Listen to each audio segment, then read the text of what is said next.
Hi, I am David Lee, a licensed acupuncturist and a practitioner of East Asian medicine, specifically constitutional medicine.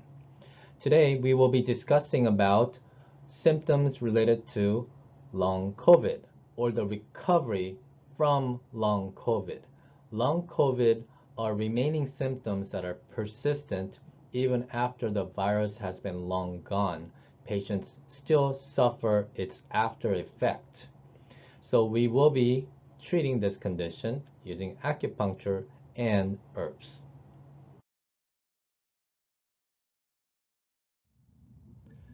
This patient is a female. She's a school teacher, age 39. At the beginning, when she had the acute symptoms, she had the typical cold flu symptoms, high blood pressure, high heart rate, loss of appetite, loss of smell and taste, and lead taste in the mouth. Even after the COVID had gone close to 2 years ago, that's 14 months ago, or actually, close to 2 years ago, or exactly 2 years ago, she still had shortness of breath, profound fatigue, headache, and body ache. All these symptoms were worse with rest.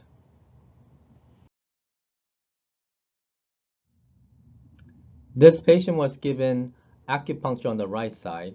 Yang Horary points were chosen arbitrarily, both right side and Yang Horary points. And of course, I chose the mental order. That's large intestine 1, urinary bladder 66, gallbladder 41, small intestine 5, and stomach 36. After several treatments of this, she had good progress, and I had diagnosed her, so therefore I added additional acupuncture points for her diagnosis, and they are the fire points: gallbladder 38, large intestine 5, and urinary bladder 60. Again, this patient was diagnosed as a lesser yin, greater yang body type, and because of that, fire points are added. They are gallbladder 38, urinary bladder 60, large intestine 5, and stomach 41. I chose not to add stomach 41 because it tends to be a sensitive spot, but that's also a good viable point. How do I know whether this patient is a lesser yin and greater yang? We'll get to the diagnosis part of it, but here's some theory part of this constitution.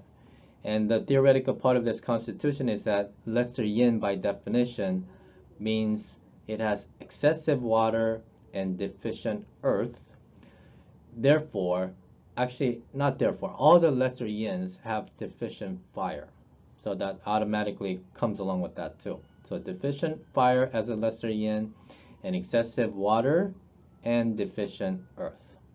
Her being a greater yang, that means she has excessive metal and deficient wood.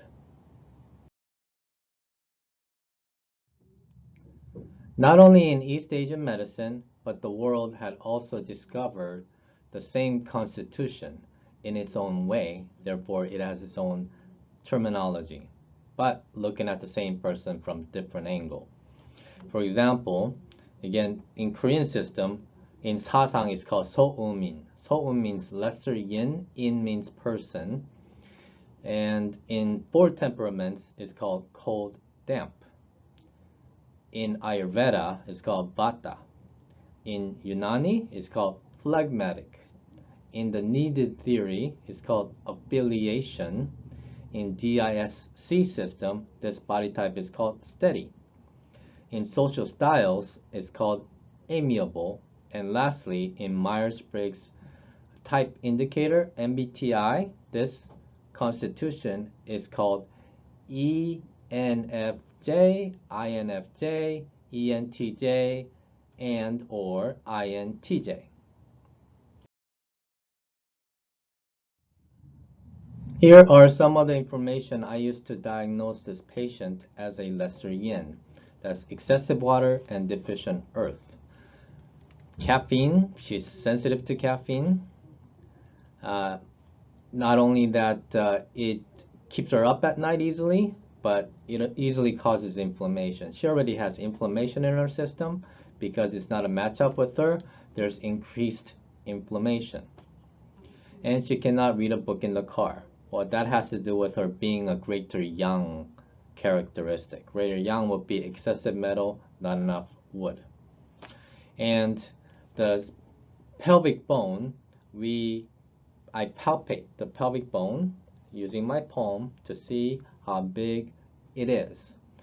And I palpate the symphysis pubis, and that for her that was a medium size, and ASIS, anterior superior iliac spine, I palpated and they were also medium size. Medium size tends to be a lesser yin characteristic. So far, she had 20 acupuncture treatments in 13 weeks. She had acupuncture twice a week for the first 10 visits, so that's for the first 5 weeks, and then once a week after that. There was a progress in improvement on a weekly basis since she started acupuncture. There was a gradual and steady improvement in intensity, frequency, and duration. And she had increased days of feeling normal. She was able to tell by jogging and doing things. Past few days were the best, or past few weeks were the best. She was recommended to take ginseng, cinnamon, and ginger, which accelerated her improvement rate. She started taking ginseng, cinnamon, and ginger, that's for her lesser yin body type, about 2 weeks ago. So that means in the 9th and 10th week, she noticed that her improvement was getting better, even faster, and she was more stable. Now, as for her quality of living, it was almost to the place where she was originally at. That's why she is very hopeful and optimistic and positive. She was a teacher and a graduate student. Before, it was a struggle to mentally and physically bring herself up to the daily and busy task. However, now she is happy with her ability to handle the demands in studying, writing, and teaching.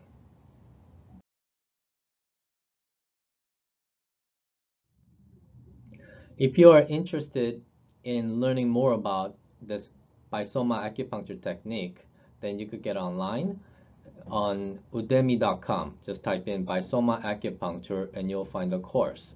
It's very basic, but it is powerful. Just by learning this, you will be immediately as good as a 20-year practicing acupuncturist. So that's what I've seen with me, with other colleagues who've been replicating this method, and I expect the same with you. In the future, I will be also making courses on tetrasoma acupuncture, sasang herbology, and sasang diet for the body types, and how to diagnose these 4 constitutions.